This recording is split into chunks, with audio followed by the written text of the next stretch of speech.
Hello everybody, welcome to Planet FPL, the world where everything revolves around Fantasy Premier League. My name is Suj. And my name is James. Bougie today, Costa Coffee. James is on the old caffeine kick. It's just an early recording. You're earlier than normal. Not that you're ever late, but this is an earlier recording than normal. And it makes it feel like it's like 7 a.m. in the morning. It's like 9:30. It's all good. Tot&Ham today. Yes. Again, as we showcase some Patreon content, front of house for everybody in case they are interested. This is a bit of a different show that we do, primarily because obviously it's much more focused around two specific clubs and to a certain degree, just basically our experiences with our clubs more than anything else. It's like a fan's view of. So it's as interesting because it's a fan's view of and how we feel about the clubs than actually whatever the news stories are, because they can be boring Tell those whatever. who've never heard Tottenham before when it gets most interesting. Oh yeah, of course. If we've both lost, then people tune in for the rants and that kind of thing. I mean, no one likes this show when we're winning. No one likes this show when we're doing well. Our listener numbers have gone right down since Mourinho left. Yeah, but when we're not doing well and there's something to moan about, people love it. And luckily, with our clubs, quite often, more often than not, at least 2 or 3 patches a season, there's plenty of crap to deal with. If not on the pitch, off the pitch. So yeah, just kind of a fan's view. I mean, we go to enough games. You go to all the games. I go to most of the home games anyway. I've sorted trains for. I mean, our first 2 away games are in London. But then we got Forest and Man City. Trains are done. Are you going to get Brentford again? Probably. No. After that, we've got Arsenal away. I'm just doing the away games I'm talking about. You're going to Arsenal? Probably, yeah. Although I hate it there. It's shite. It's not a Tottenham Arsenal thing. It's just the lower tier is so flat. Bournemouth away is before the World Cup. I've got no chance of getting a ticket. But I've got the buzz where I want to get to more away games this year. Absolutely. Yep. Home games. The only home games I've missed since 1990 was when they wouldn't let me in the ground because of the fucking disease. The vid. Yeah. The vid. So a few interesting things to cover off in the last week since we last recorded Tottenham. We bought a player, and we bought one previously, but we bought a player which kind of came out of the blue. Yeah, it happened very quickly. He's being linked, and within about 2 hours, it was done. Yeah, I think what had happened with Flynn Downs, for those that haven't seen, obviously he was at Swansea, was he was a player that was on the radar, but a player that perhaps wasn't high on the list. But word got around that he was at Crystal Palace, and that they were ready to basically make that deal happen. Okay. And you're just thinking, sod it. Like it's 9 million that can go up to 14, from my understanding.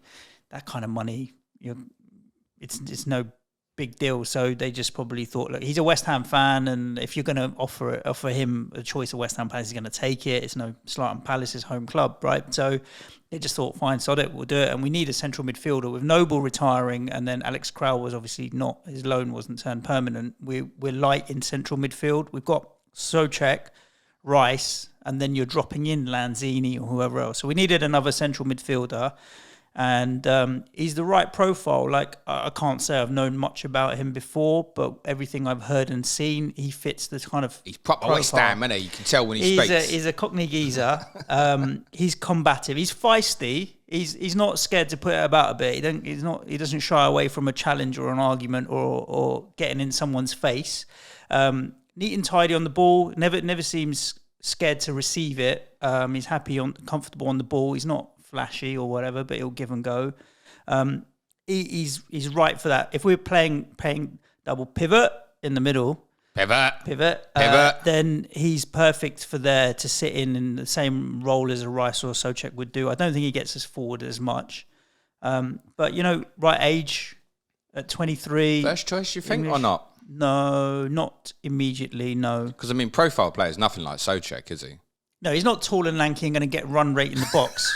But he's not going to be getting on the end of things like that. But I think if he sat in, you'd know that Rice is the one that's going to be breaking forward. So what have you got midfield? Obviously Declan Rice, obviously. And there's no suggestion that he's going this summer. But it's 2 years left on his contract. Obviously, if there isn't a new contract signed in the next 11 months or so, it obviously is going to come to a head next summer. Yeah. So you've got Rice, you've got Souček, you've got Flynn Downs in now. Well, what else is light. There's nothing else. You need in another there. one, don't you? Yeah, and I'm sure they'll pick some. I mean, they've dropped Lanzini in before. Purely because, as well, even more so this year. Obviously, look, you're in the Conference League again. Now, obviously, look, it's a little bit subject to the draw you get, but look, you navigated Europa League group stage with real ease last year.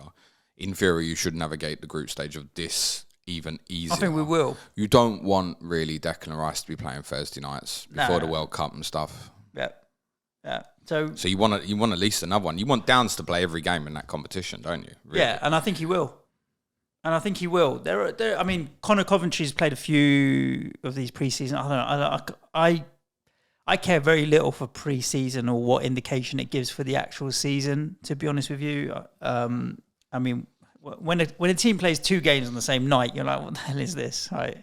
I always use in terms of preseason friendlies. I always refer back to 2008, 2009, where Spurs went absolutely crazy in pre-season, were battering everyone. Dortmund 3-0, Feyenoord 2-0, Celtic 3-0, Roma 5-0, Norwich 5-1. Darren Bent scored 13 goals in pre-season, absolutely tearing everybody apart. 8 games into the league season, we got 2 points. So, I mean, nothing could be more contrasting than that. Like, everybody went into that season so confident. Yeah. And shit the bed badly. So you're right. Yeah, never read too much. It's more about the performances than the results and what you see and what details you can learn from pre-season. Yeah, Aged's obviously in. Agbonna started the other day. He got some minutes on Tuesday. He's fit, yeah. So that's like a new signing coming back. We didn't have him all season, and he's a very good defender, Agbonna. Agued is coming in as first choice, though, isn't he? Yeah, you're not dropping 30 million on Agued for him to be second choice, in my opinion. But now we've got depth at centre-back because you've got Zuma, Aged, Agbonna, Dawson, Diop, assuming none of them leave. We've got a bit of depth there. And with Agüed, Zuma, Agbonna, they are very good defenders. And Dawson's decent as well. I mean, what he lacks in finesse, he makes up for in grit. But he's decent and he gets on the end of stuff. So I think we've got probably going to go, isn't he? Fulham keep getting mentioned. Yeah, I wouldn't surprise me if he does. And it wouldn't surprise me if he stays. Yeah, so we've got some depth there. We need more players. But you don't want to get sucked into the rumour mill. Apparently, a bid for 40 million went into Sassuolo for whatever it is. Scamacca. He's an absolute giant. The rumour is that it's designed to flush out Chelsea for Breuer. Like, look, we're about to drop this money on your boy from Sassuolo. Sassuolo. Say his name again. Scamacca. If you want the money for Breuer, come and take it before we spend it for Scamacca, is what the PSG have been heavily linked with. Yeah, but they won't go over 40 million. Apparently, yes, that's 50. What I've read as well. They want 50. But then we spoke about this a lot in January, where there was the supposed bids for Rafinha, Calvin Phillips, and there was another player, wasn't there? And it was like all of them looked non-accessible. Nunez is who you think? Darwin Nunez, correct, yeah. And I look at it and go, West Ham and PSG are competing for the same player, and I think, do you want to get involved with that? Why? You think PSG will outbid us? Well, the player's probably looking at it and going, he probably wants to go there as well. I don't know. The player might have desires to come and play in the Premier League. But PSG over West Ham, do you think it's a bigger move? Is this a joke? Or? Well, sorry. I thought it was PSV. No, PSG. Okay. Yeah, in that sense, fine. I thought it was PSV Eindhoven were in it. You're mad. You think a Dutch team spending 40, 50 million? Yeah, that's players? why I was confused. No, don't be sorry. I thought it was PSV. No, PSG. Yeah, I was thinking, why? Yeah, you want to play in the Premier League over the Dutch league all day long. No. Sorry, if it's PSG, I'm in agreement. Yeah, forget about Tottenham it. Tottenham have done that for years. Like they've shown an interest in player and say Man City suddenly show an interest. You just walk away. Going for him? They've got enough forward players, surely. Messi, Neymar, Mbappe. I heard Ronaldo's offered his services to PSG as well. Well, that's a whole other podcast. Yeah. Someone in one club in Saudi Arabia supposedly offered him an absurd amount of money. like 250 mil for 2 years or something. That's ridiculous. Yeah. So yeah, we still need to buy a striker. Still need. We're interested in Hoffenheim's left back, David. I wanted Raum, to. I don't know anything about him. I wanted to talk about fullbacks of yours actually. So I'm glad you pulled that up. One of the things I noticed looking through your squad is there's a lot of players out of contract next year. Like Bonner, I think Dawson, but you're not looking at them as long-term first choice. It's not a huge issue. Bonner was out of contract this summer. He signed another and 1 year. they gave him a year when he fucked his leg. Well, yeah, no, that was a nice touch. And he's 33, so he's not a long-term. But I noticed player. Cresswell and Soufal also on that list. Yeah, Soufal, I think I'm not worried. Cresswell's 32 now as well. This is my we point. need younger fullbacks anyway. Ben Johnson's in there, and he's got a bit of time on his. Is he going to be good enough? Do you think? Yeah, I think he will. Do you can see him becoming first choice right back? Yeah. We lost Ryan Fredericks though. My heart bleeds. We're trying to get this left back from Hoffenheim. They're in the market for players. I know they are, and I think a few more will crop up. It's for the end of the transfer window. Declan Rice is obviously going to be staying this season, 99% likely. I can't see him going. Chelsea just dropped 40 million on Koulibaly. Yeah, after a 50 basically on Raheem Sterling. We're in talks for Kimpembe, Nathan Ake. Those seem to be the priorities. And you would think, to come full circle to what you'd already said, you presume they want a forward player in as well. I'm sure Havertz is probably going to be their starting striker this season. But if they don't add another one, I presume they don't particularly want to let Breuer go, would be my guess. He's now gone. He didn't originally go with Chelsea on tour. He's gone to LA now. But he's gone now. LA, living the life. I think, wait and see. I'm just kind of not getting too involved with it. Whatever happens. But we'll see. But I like this Finn Down signing. I do. I think it just kind of there's no real downside. Do you know? No pun intended. Oh Downsy. My God! But when you spend that kind of money on a talented player from the Championship, like worst case, what would sell him for 10 million or 5 million if he doesn't make it? The downside could be that Declan Rice gets injured. He finds himself in the team every week, and he's not good enough. Yeah, I don't think he's going to be not good. I think he'll be all right to take that step up. Listen, people who seem to know him think there's every chance he'll go on and play for the national team and stuff. Yeah, I don't think that's too. It seems like he's got his head screwed on, and he'll have good characters around him in terms of Rice and Noble. I mean, if you're young 23 and you're coming into midfield and you're looking alongside you and you've got Ricey there and you've got Mark Noble, you've grown up watching the club, you've got the right influences there to. So Noble's confirmed part of the coaching team now, right? Yeah. What's your views? Let's talk about coaching just very quickly, and then we'll talk about ticket prices, and we can talk about the Lily Whites. Mark Warburton coming on as Moyes' assistant. Yeah. I can't say I followed his career massively, but he is quite highly regarded as a coach. You know his backstory, don't you? Not his. He was with the women's team, wasn't he? No. Okay. No, he was like a banker or an investor or something, wasn't he? Is he?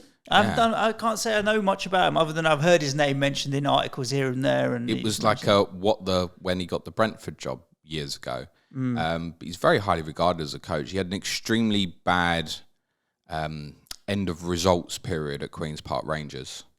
But even many QPR fans think it was pretty harsh that he went and possibly a mistake. He's extremely well regarded. There's a lot of people kind of reacting on, well, why would he now become a number two? Well, you go into number two to one of the top clubs in the country, in fairness. Certainly in terms of one of the best that was available positions. And if it did go sideways for David Moyes, then he'd potentially be in line to take the job. Or obviously if he does really well and Moyes decides to stand down in 3-4 years or so, then perhaps he's a succession plan. He's a route into him to one of the top jobs in the country, isn't it? I mean, Stuart Pearce left right at the end of last year. Pearcey's in his 60s now. Is he? Yeah, I'm sure Stuart Pearce is he's late 50s. Is he retired, basically? Yeah, I think so.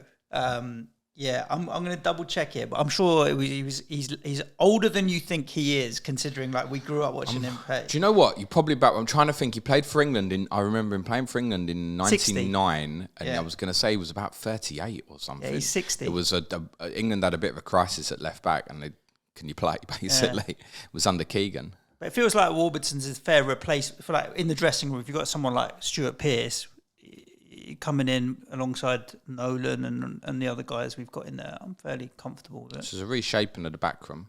A little bit.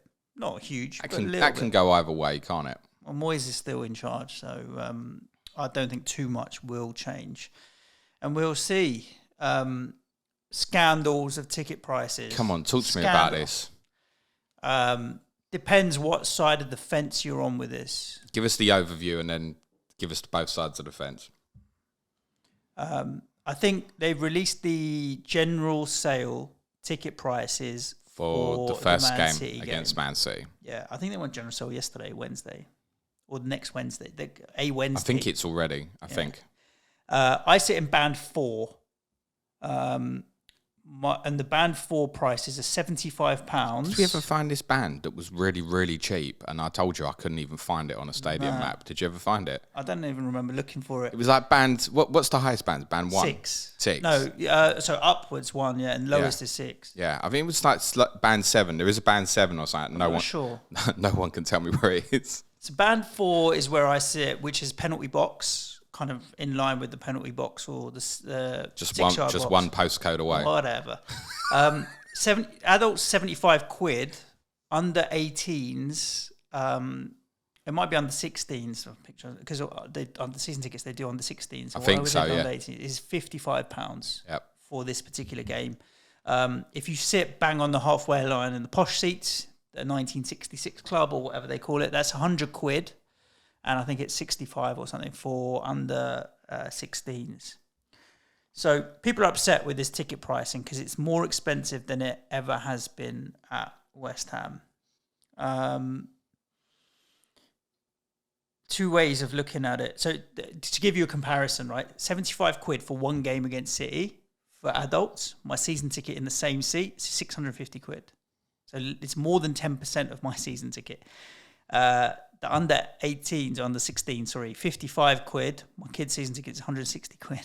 So a third of the price of the season ticket is one game for City at home. That proportion feels ridiculous. Yeah, it does.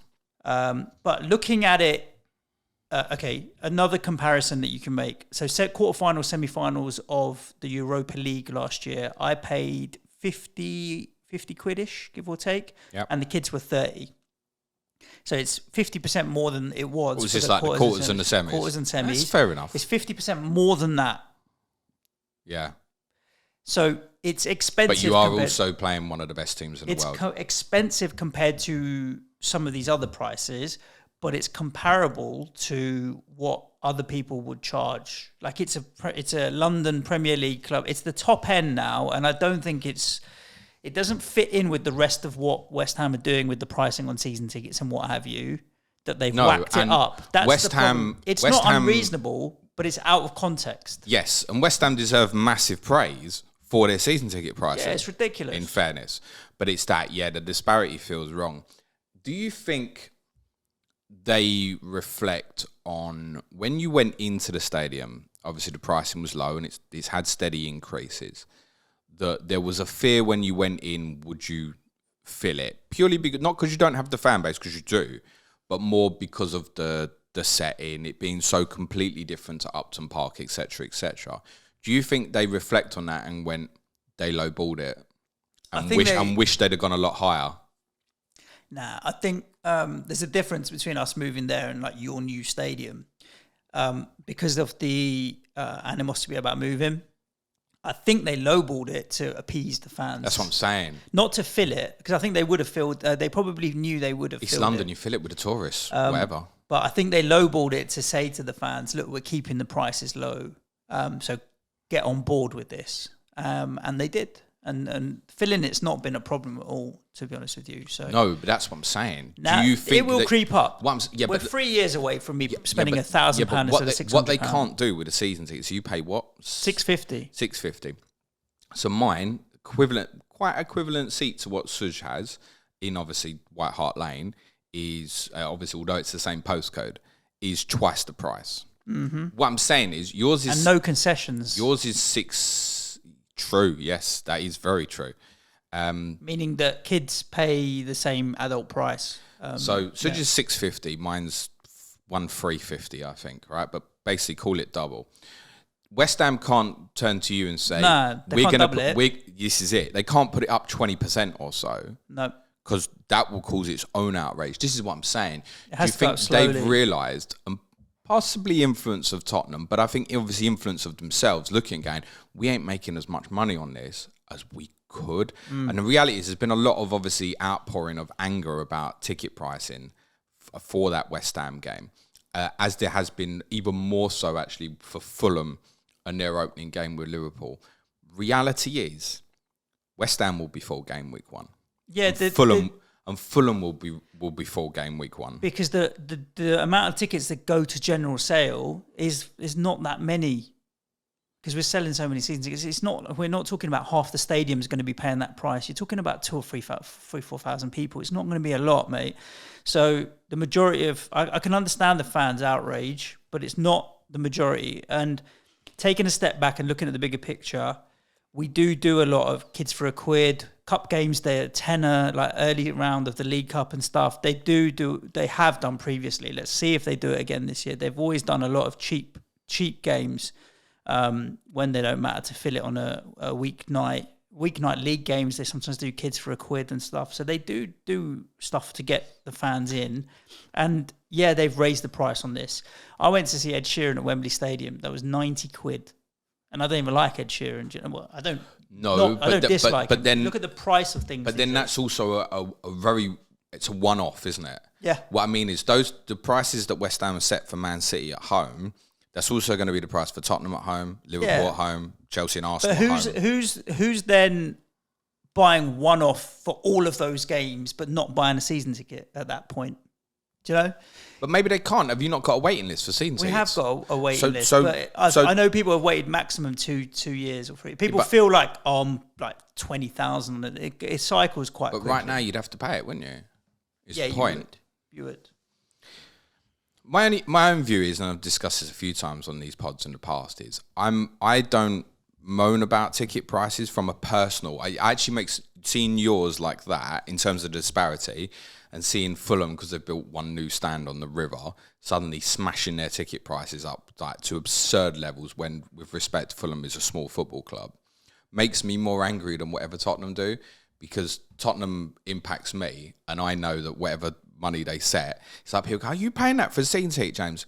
Is that the cheapest? No, it's not the cheapest. I pay that through choice, because that's where I want to sit in the stadium and stuff. So could I get a season ticket for £300-400 cheaper and sit somewhere else? Yeah, I could. So I from my perspective, I don't really have the perspective to really moan about it. I'll pay it. It's the same with just general ticket prices. Away from home, we might get, because it's obviously capped, away tickets have been capped again for another 3 years, £30 for away fans, which is great. But say we might play someone in the cup and it's 40-50 quid away from home, and you do get them liberties. And I just think, well, if I want to go, I'm going to pay it. Like, I remember going, before the £30 cap came in, I went to Arsenal, Chelsea, West Ham. This was the 14-15 season. Arsenal, Chelsea, West Ham, and the 3 tickets combined was nearly 190 quid. Whereas now that would be 6 1/3 games, basically. Yeah. Now, of course, with Arsenal, Chelsea, West Ham, you're not thumping doing the travel. I get more annoyed about, and I spit about this, trains like get ripped. As soon as the fixture date's announced, if I know I'm going to get a ticket, bang, get that train booked. Even that, where I was trying to book Forest and the ticket price was going up, and flights overseas. You know that. As soon as they know you're coming or you're going somewhere, they just rip the piss out of you. But I don't moan so much about ticket prices. And the reality is, you have a choice, you have a power, you don't. That said, also, I am in a position, this may change for me in the coming years, where at the moment I only got to worry about me. If I do want to take my son in a few years, and I'm looking at going, I've got to pay 70 quid for him as well, and looking at, okay, it's a different thought process and conversation in my mind. So I do understand it for those who are really unhappy about it. The disparity, as you said, feels way too much. It's too much, especially on the kids. Also, the reality is, as I said, it will be full. Yeah. So it's supply and demand, isn't it? Mm-hmm. Yeah. The kids one's great. I mean, the fact that I can get away with 160 quid for a season. Premier League football. Last year we played Arsenal in a friendly at Tottenham. It was this 3-team tournament with Arsenal and Chelsea. We played Arsenal at home. And they set the ticket price at 35 quid. Like, they read the room badly wrong. Yeah. And the ground was only half full, even though it was Arsenal they were playing. It was a friendly, 35 quid, you're taking the piss. And I think Tottenham realised something from that. So there are times when you can vote with your feet, but actually that, West Ham at home to Man City, no, it's going to be full. And there's obviously a massive pulling factor in that one game, which is everyone's anticipating seeing Haaland for the first time in the Premier League, and that's going to be a really big draw. Still going to wear your nappy? I'm still wearing my nappy, mate. Still captain in game week 1? More than likely, I'm still going to be captain in Haaland. But we released a new away shirt. I love black kits. I love black kits. We've released ours this morning. It's really bad. Is it? Ours is just black and a little bit of splash. I love black kits, and so I like the away shirt. I might have to get it this year. I knew it was coming because this shit all gets leaked online anyway, but it's blue. I would say a little bit darker than Chelsea blue, where it looks like it's got kind of a hintish of purple about it. The sleeves are a monstrosity in the sense that they're black with like lime green and stuff. The badge is in the middle. It doesn't look great. But the only thing I like about the blue and the green is at least it doesn't look like a Chelsea shirt. Because if it had been the blue all over, it just would look like a Chelsea shirt. I dare to be bold. Dare to be bold. I mean, do is to I dare. don't. That's the slogan though Tottenham have used for this kit is dare to be bold. Well, I think your last year's this is what I was going to say. Considering the kit we had last year, I mean, it's not that bold, is it? It's a really bad kit, to be honest. It looks almost like a training shirt, if I'm honest with you. I can't see me. I mean, I ended up buying that kit last year for a bit of a joke, as many of you will know. But I'll never buy a football shirt for myself again. Ticket prices are unbelievable. It's 75 quid for that away shirt for Spurs. And if you want to get a replica of the exact one that the players are wearing, it's like 115. For what? For something that makes you smell like you've been out running all day within 20 minutes or so? Nah, it's terrible, man. Sham, FPL 2 guys, 1 cup, slide into James's DMs. You know what I'm talking about, bro. Let's talk about Spurs. You had a friendly. I don't. What are you talking about? Don't worry. How you can get football shirts not at £75 a pop, mate. Okay, cheers. I mean, to be honest, I wouldn't buy one at 45 quid, but there you go. £17?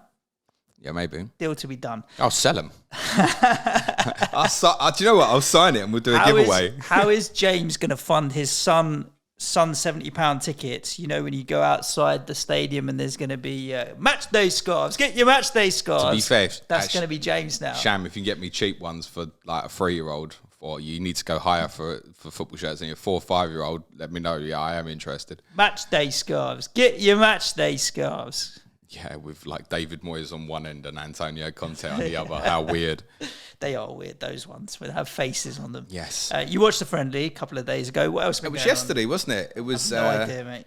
Yeah. It was a bit of a mad game. So we played a Korean League 11, which is quite cute. The K-League in Korea, South Korea, obviously, is made up of 12 teams. And they picked 2 players from each of the 12 teams. So it wasn't just like a kind of best... They picked 2. Split. Yeah, quite a nice idea actually. Maybe they could do it at the Premier League and pick 1 player from each team or something if they ever want to do that sort of thing. Anyway, so Premier League Globetrotters. Yeah, why not? Yeah, I mean, which player would get picked up from your team? It'd have to be Declan Rice, wouldn't it? It would be. There's not even a debate. Are we Harry Kane? Supposed to be Harry Kane. No, because the whole point of the Globetrotters is for global mass appeal. So it'd have to be Son, because we want players from different nationalities so that everyone from around the world would get involved. So maybe we'll go. There's too many other good English players, but there's no other South Korean players. It'd have to be Sonny. We'll go Christian Romero just to upset people. Have you seen, by the way, Romero meeting Richarlison? Nah. It's so funny. They're in like the dining area or whatever at Spurs training ground. Richarlison's sitting down. The Celso comes up to him. Richarlison stands up. So, hello. Romero's right behind, doesn't he? Comes around and they all start clapping and laughing and stuff. And Richarlison looks... So last year they tried to kill each other at Goodison Park. Oh, okay. I thought it was international beef. Romero put his head into Richarlison, and Richarlison, I don't need to explain what he did. You can all guess for yourselves. Rolled around on the floor, which already annoyed me yesterday. I'll come back to that. And then at White Hart Lane, when we walloped them on that Monday night, 5-0, right below me, Richarlison and Romero going for the bottom. Romero just absolutely cleared him out, mate. Yeah. 100% took the booking. and happily did so.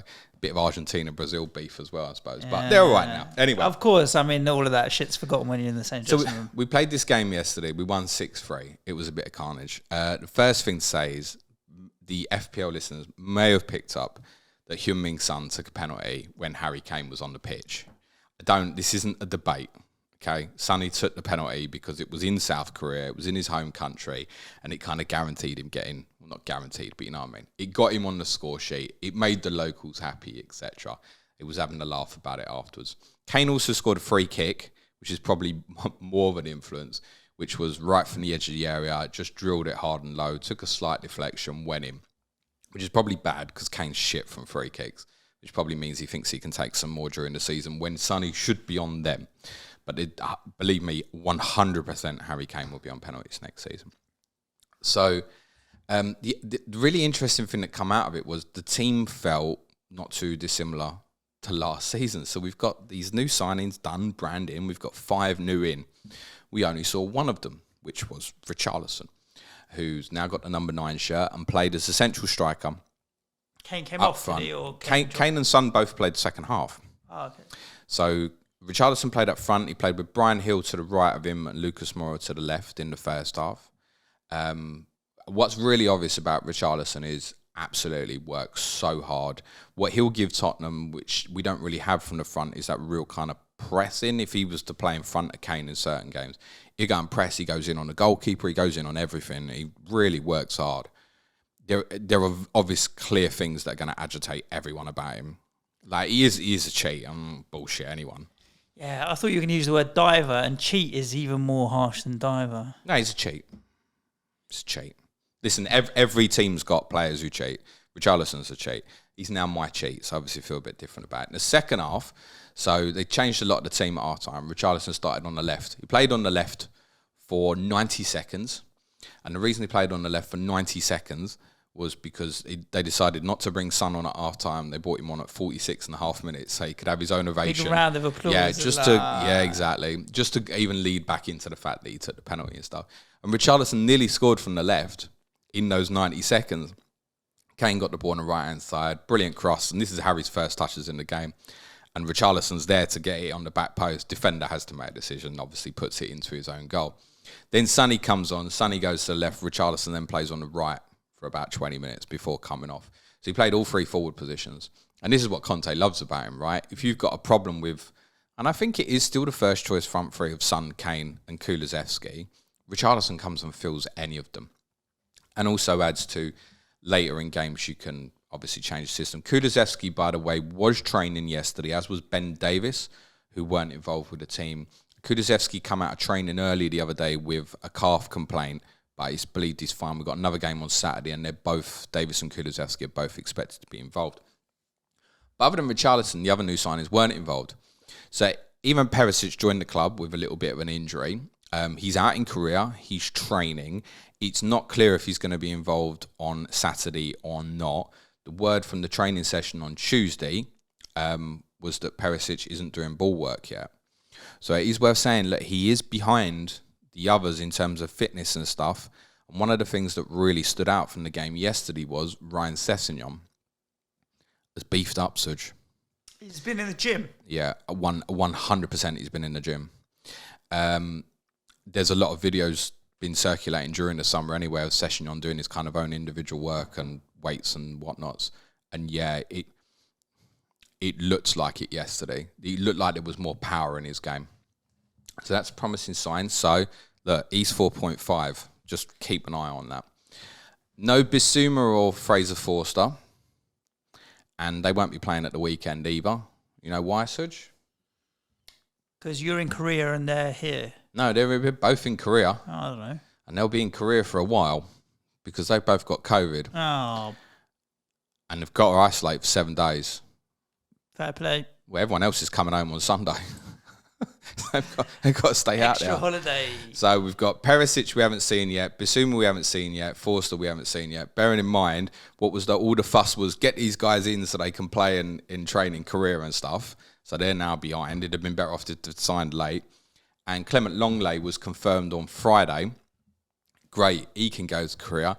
No, I can't. Couldn't get a visa for him in time. Is he not vaxxed or something? Oh, No. This isn't the Crystal Palace situation where half their team are in England at the moment and the other half are on the other side of the world.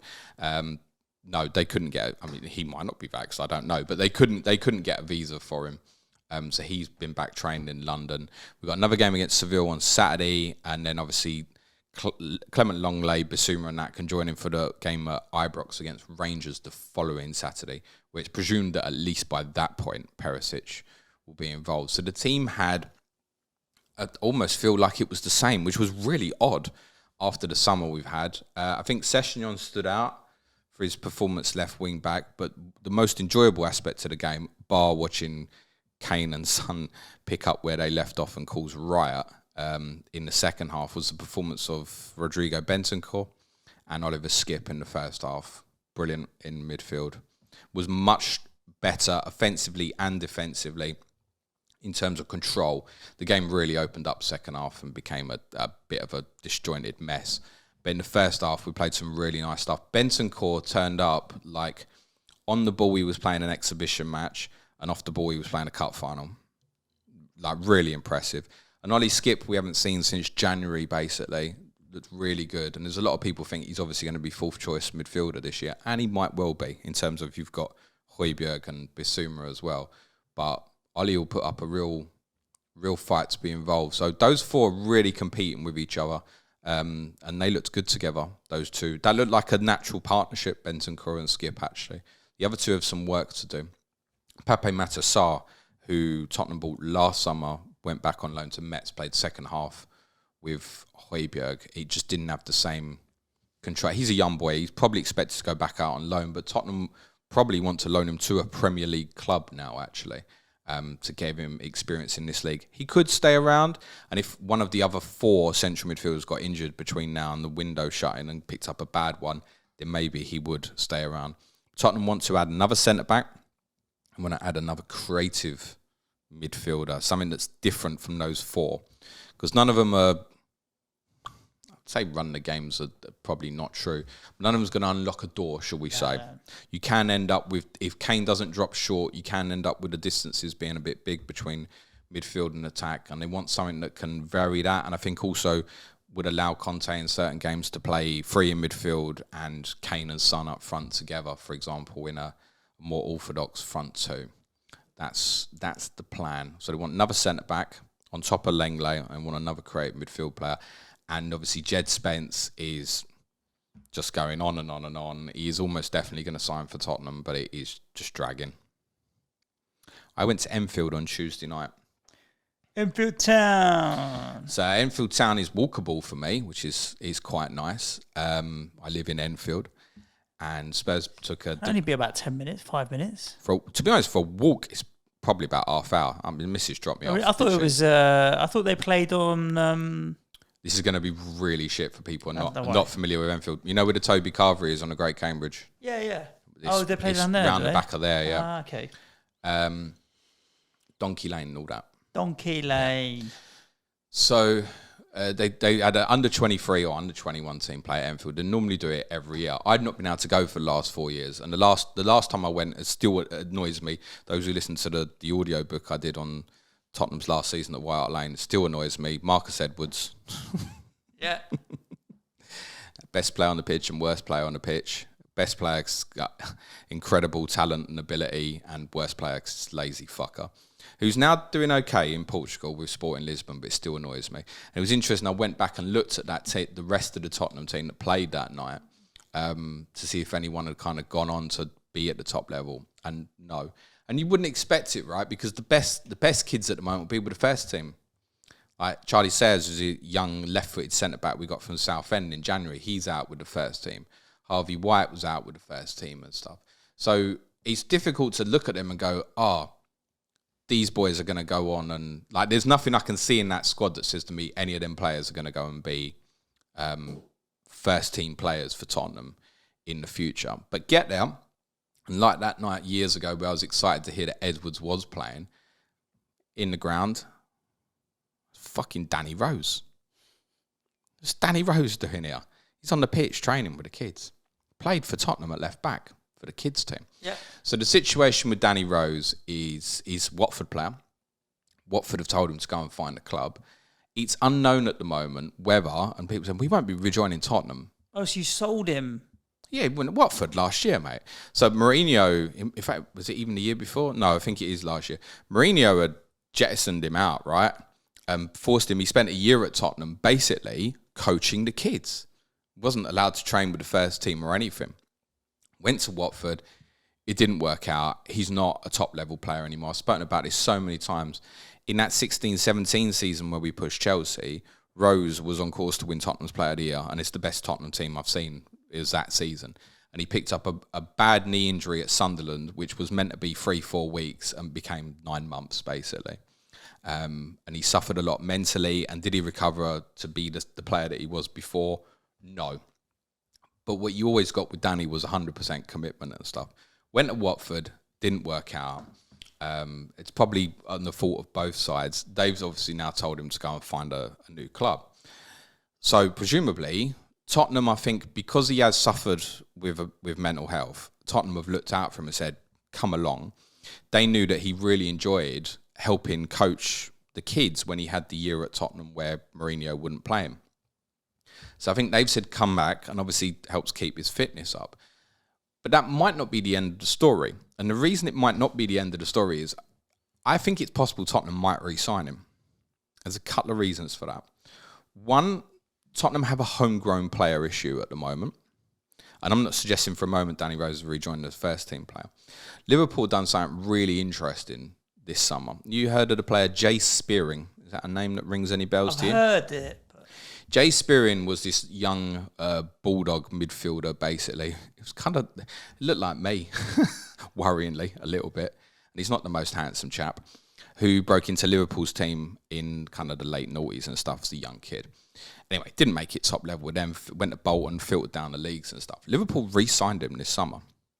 And they re-signed him this summer to be an overage player in the under-23 squad and help develop his own coaching. He's basically going to captain the under-23 team and act as a leader and I guess like a mentor to these kids and stuff. And there is no suggestion this is going to happen with Tottenham and Danny Rose, but I wonder if it might be beneficial for everyone. Because the problem obviously Danny's got as well is he going to go and get the wage that he's had at Tottenham and presumably at Watford anywhere else? Probably not. Is he at Premier League level anymore? No.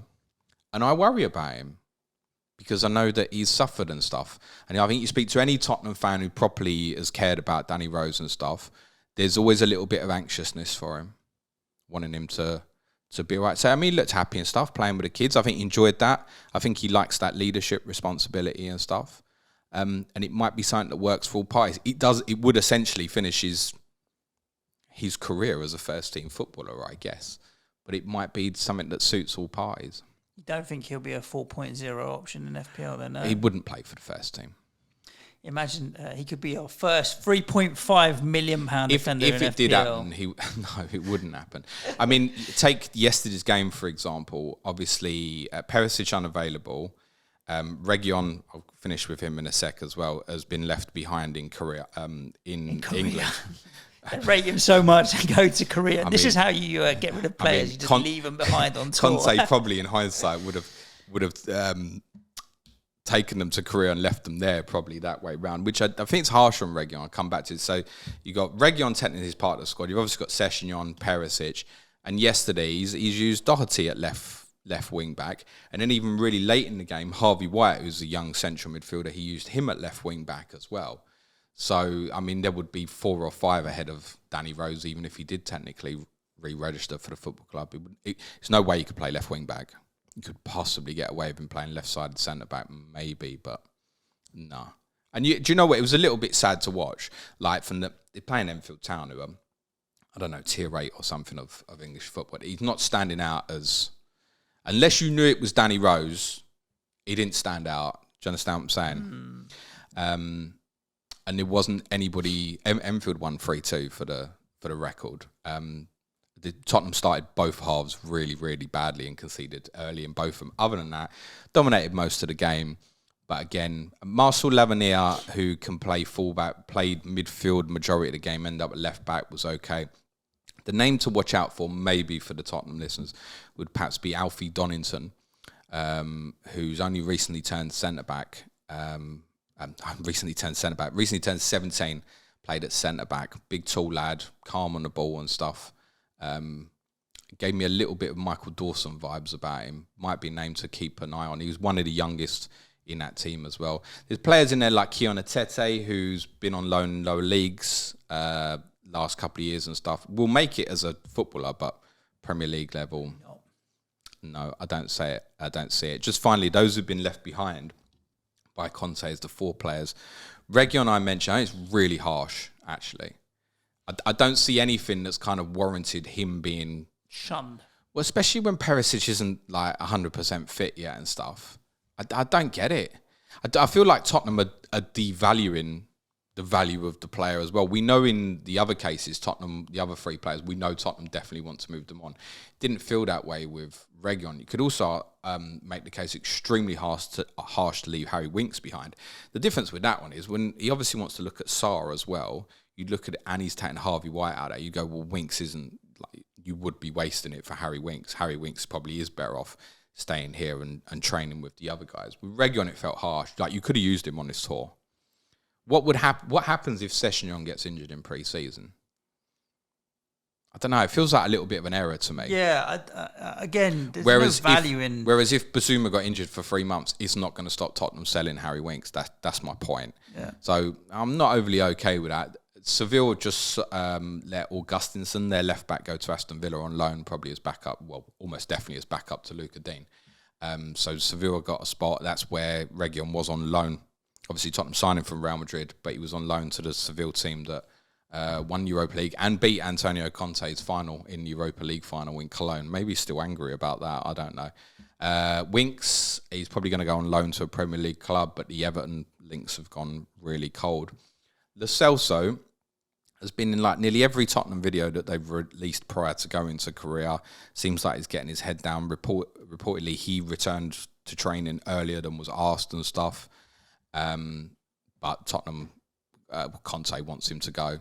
I don't see a place for him in the system, basically. But again, he's not a player, I think. With Lo Celso, you always feel like he's trying and stuff. He's just not turned out to be the player that people wanted. Looked at him for Villarreal against Bayern Munich. It was great, right? And you go, hang on, must be something, but it's a completely different system and stuff. It's just Tottenham and Lo Celso hasn't worked out, so he'll go somewhere.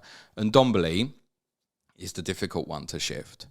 I think Conte's probably saved him himself by not taking him to Korea, because this training session the other day, which a lot of people have spoken about, although they've gone over the top about it, they did 2-hour full training session. This is in front of a crowd in Korea, 6,000. And afterwards, they did 42 laps up and down the pitch. Harry Kane was on the side throwing up. Like, it was hard work. But this sort of thing does happen all around clubs. It's just that Tottenham did it publicly, which I think is quite clever and cute, actually, because you got eyes on you, right? So supposedly Troy Parrott was the one who was kind of leading them fitness-wise and stuff, and he made an appearance as a substitute as a right forward yesterday, young Irish forward who did well at Milton Keynes last year. So, and Ndombele's going to be the difficult one to shift. Like, Tottenham are not going to get their money back for him, and his wages are massive. He's one of the highest earners at the club. But those 4 players are obviously going to be let go. I think everyone else is going to stay, bar Joe Rodon didn't go because he's been ill. That was the reason Tottenham gave. He's going to go as well. One of Rodon or Tanganga will go, but I don't think both. Well, we shall see as it unfolds. I think we've still got, 3.5 weeks until the season starts, and there'll be plenty more ins and outs. If you want more Tottenham, then you can head over to patreon.com/Planet FPL before the season starts. We'll be happy to have you there and as part of our Slack community. Tomorrow, James, 12 o'clock, midday, UK time. Yeah, everyone's first British summertime. Everyone's first opportunity to come and ask me whatever they want. So ask James There's on been no the FPL YouTube. content this week. I'm sure I'll get some FPL questions too. Lovely, jubbly. That's on YouTube, YouTube Planet FPL, and you'll find our channel. Why don't you subscribe while you're there as well? For the Patreons, today we are looking at this club in Belgium. Were they Union? Royal Union. Royal This Union. Is also Union. Royal Union Saint Gilloise, Gilloise. who I've intentionally told Suj, don't research. A Yeah, lot of you, I don't know what a lot we're of you talking about listening or watching will know the story behind them. I'm basically going to tell Suj the story about them. Nice. I will pop some popcorn and be ready for that. And tomorrow we're looking at PSG and Mbappe and that transfer saga and record contract that he has there as well. Hope you're enjoying the content and enjoying the summer. We're back at you tomorrow. Ciao, ciao. Thanks, everyone. Be nice to each other. Can you Spurs? Cue music, please, man, child.